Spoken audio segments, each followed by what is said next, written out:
regresamos de la pausa con todas las noticias. Esta vez es el turno de la economía. Vamos a darle una mirada a cómo está el dólar en Colombia, que sigue con su tendencia a la baja. Cotizó por un precio menor a los 4.200 pesos, 4.181,01 pesos para ser exactos. El dólar en Colombia, que continúa con su tendencia a la baja, se llegó a negociar por este precio, y el comportamiento de la divisa durante lo que fue la jornada de ayer miércoles 7 de junio fue a la baja, no registró valores superiores a los 4.240 pesos, abrió en 4.205 pesos y sus valores máximo y mínimo fueron de 4.240 y 4.181,01 respectivamente. Otros valores a los que se negoció la divisa, bueno, llegaron a los 4.199 pesos. Al final, el precio promedio de negociación fue de 4.209. Pero ya tenemos a nuestro siguiente invitado, José Manuel Restrepo. Él fue ministro de Hacienda del expresidente, el señor Iván Duque. Además, es el rector de la Universidad EIA, antigua Escuela de Ingeniería de Antioquia. Está en directo desde la capital. Señor exministro, le dio hoy la más cordial bienvenida a estas pantallas. ¿Cómo se encuentra el día de hoy? Muy bien, muchas gracias, Estefanía. Un saludo muy especial a ti y a todos los televidentes de DNews.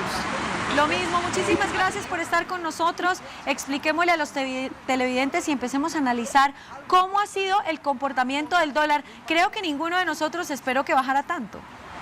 Es cierto, nadie estaba esperando eso. Venimos de una racha de incremento en la tasa de cambio y ahora vamos en una racha de disminución muy rápidamente.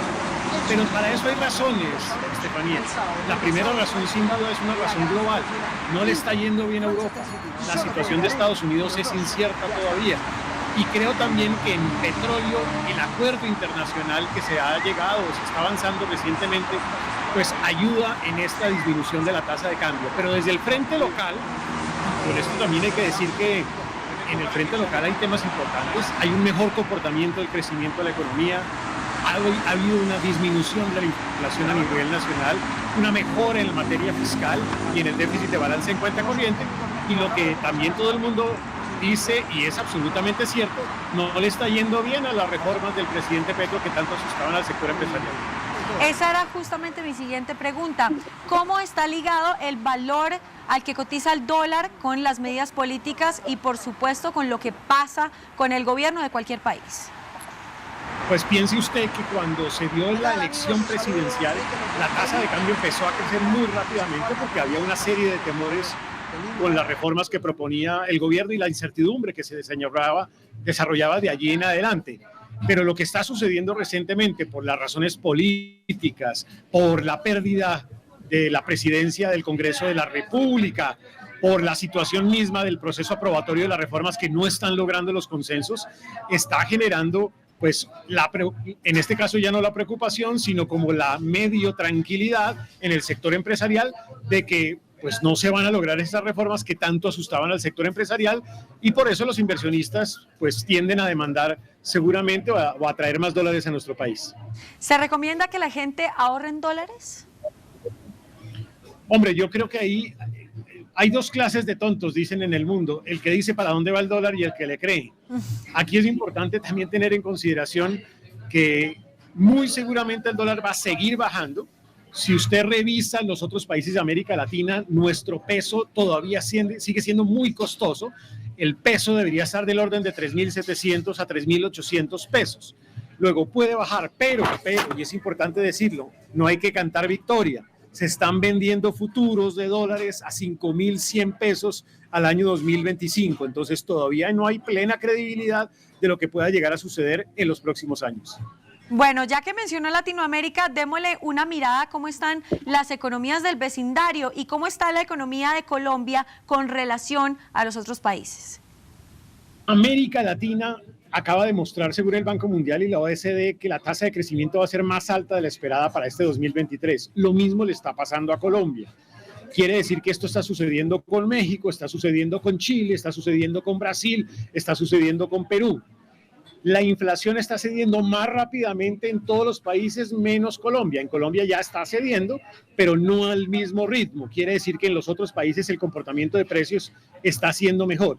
¿Esto qué significa? Que América Latina se está volviendo un eje atractivo de inversión a nivel internacional. ¿Colombia también está siendo atractivo para los ojos internacionales? Yo creo que sí, yo creo que Colombia sigue siendo atractivo, Colombia sigue teniendo oportunidades derivado de sus tres activos más importantes: biodiversidad, cultura, talento, emprendimiento, capacidad de innovación, todas las oportunidades en energía. Eso sigue existiendo allí. Evidentemente hay incertidumbres que se van a ido clarificando, pero también en momentos de incertidumbre hay oportunidades y Colombia sigue siendo un país con enormes oportunidades de negocio. Ahora hablemos de la inflación. ¿Cómo está la inflación en nuestro país y cómo está en el resto de América Latina? Ya sabemos que Argentina y Venezuela la tienen bastante alta. ¿Cómo está aquí en Colombia? Colombia lleva ya 2 meses con disminución de la tasa de inflación anualizada. Eso es una gran noticia. Están disminuyendo muy rápidamente los alimentos. Mejor noticia aún, especialmente para los más vulnerables. El IPP, que es el índice de precios al productor, que es el costo de la producción para los empresarios, está cayendo supremamente rápido. Eso lo que significa es que aquí hay pues un escenario que hacia adelante va a significar menos inflación. La tasa de cambio está cayendo en Colombia. Todo lo anterior está sucediendo más en los otros países de América Latina, que igualmente se están convirtiendo en polos de atracción de inversión extranjera directa. ¿Qué puede llegar a pasar si en dado caso pasan las reformas del presidente en el Congreso? Y bueno, ¿cómo repercute esto en la economía en un futuro?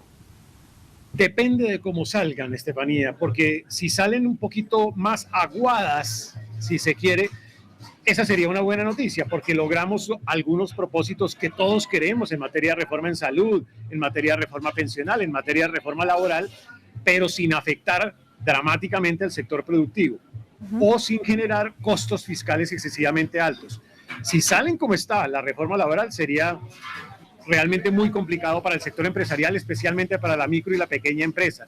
Si sale como está la reforma de la salud, sería fatal para el sistema en salud, para la cobertura en salud, para las EPS. Si sale como está la reforma pensional, afecta muchísimo el crédito de largo plazo en nuestro país. Pero si salen un poco más aguadas, negociadas, consensuadas, creo que todos logramos algo mejor para Colombia.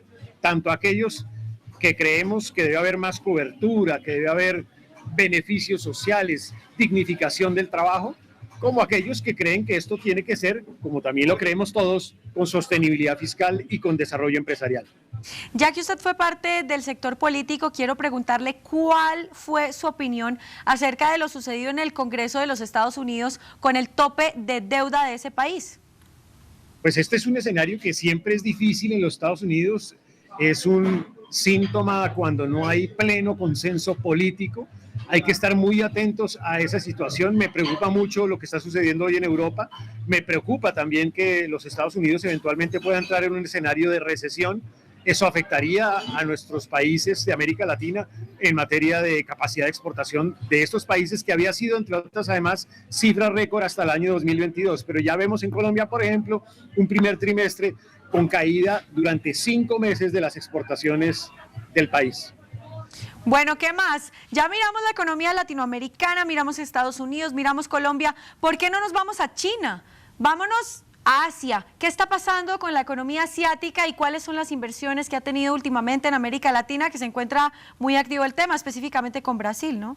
Los países asiáticos se están moviendo muy rápidamente. Fueron los primeros que salieron del fenómeno de pandemia, salvo China. China ya logró superar esa política de cero COVID. China se está convirtiendo, como lo había sido hasta antes, un actor importante, pero tiene esa dificultad de la relación con los Estados Unidos. Eso está generando que para América Latina, que el nearshoring, la relocalización de empresas de Asia en América Latina, es una gran oportunidad. De todas maneras, el resto de Asia sigue siendo un mercado muy atractivo en materia de inversión, pero los asiáticos requieren muchísima certidumbre. Luego nuestros países tienen que dar mucha certidumbre aún en medio de su realidad política propia. Claro, el tema de Latinoamérica es complejo a nivel político aquí en el vecindario. Analicemos la economía de Europa y cuáles son las repercusiones que tiene, por supuesto, el conflicto de Rusia y Ucrania. El conflicto de Rusia y Ucrania tiene un efecto inflacionario sobre Europa. A pesar de que se ha disminuido la inflación, pues el tema de los energéticos sigue siendo una problemática. pero Europa está ya en recesión técnica. Entonces me parece que ahí hay un escenario más difícil, porque Europa es un gran demandante de los productos de América Latina, no solo de Colombia, sino del resto de países de América Latina, y ahí pues vamos a tener una afectación. Hay que rápidamente superar ese escenario. Ahí es donde entra mi temor con Estados Unidos de que eventualmente entre en una situación parecida. Bueno, José Manuel Restrepo, exministro de Hacienda de la República de Colombia, muchísimas gracias por haber estado con nosotros estos minutos de su tiempo y le deseamos un feliz almuerzo. Muchas gracias, Estefanía, y un placer estar aquí en The News. Gracias. Igualmente, nosotros vamos a seguir con la economía, ya vámonos por esta línea.